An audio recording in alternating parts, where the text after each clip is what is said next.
কেউ কথা রাখেনি। কবি সুনীল গঙ্গোপাধ্যায়। কেউ কথা রাখেনি, ৩৩ বছর কাটল, কেউ কথা রাখেনি। ছেলেবেলায় এক বষ্টুমি তার আগমনী গান হঠাৎ থামিয়ে বলেছিল, শুক্লা দ্বাদশীর দিন অন্তরাটুকু শুনিয়ে যাবে। তারপর কত চন্দ্রবুক অমাবস্যা এসে চলে গেল, কিন্তু সেই বষ্টুমি আর এলো না। ২৫ বছর প্রতীক্ষায় আছি। মামাবাড়ির মাঝি নাদের আলী বলেছিল, বড় হও দাদা ঠাকুর, তোমাকে আমি ৩ প্রহরের বিল দেখাতে নিয়ে যাব, যেখানে পদ্ম ফুলের মাথায় সাপ আর ভ্রমর খেলা করে।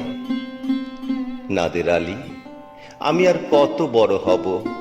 আমার মাথায় ঘরের ছাদ ফুঁড়ে আকাশ স্পর্শ করলে তারপর তুমি আমায় ৩ প্রহরের বিল দেখাবে? একটাও রয়্যাল গুলি কিনতে পারিনি কখনো। লাঠি লজেন্স দেখিয়ে দেখিয়ে চুষেছে লস্কর বাড়ির ছেলেরা।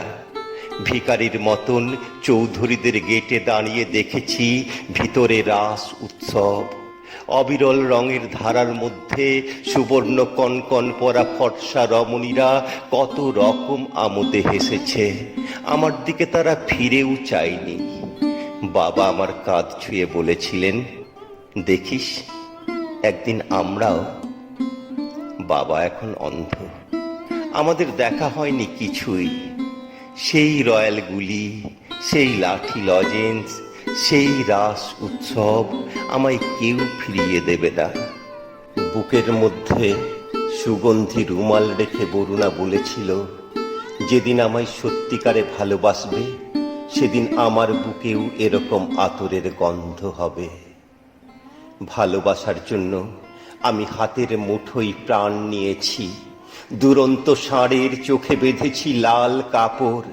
বিশ্ব সংসার তন্ন তন্ন করে খুঁজে এনেছি ১০৮টা নীল পদ্ম, তবু কথা রাখেনি বরুণা। এখন তার বুকে শুধুই মাংসের গন্ধ। এখনো সে যে কোনো নারী, কেউ কথা রাখেনি। ৩৩ বছর কাটল, কেউ কথা রাখে না।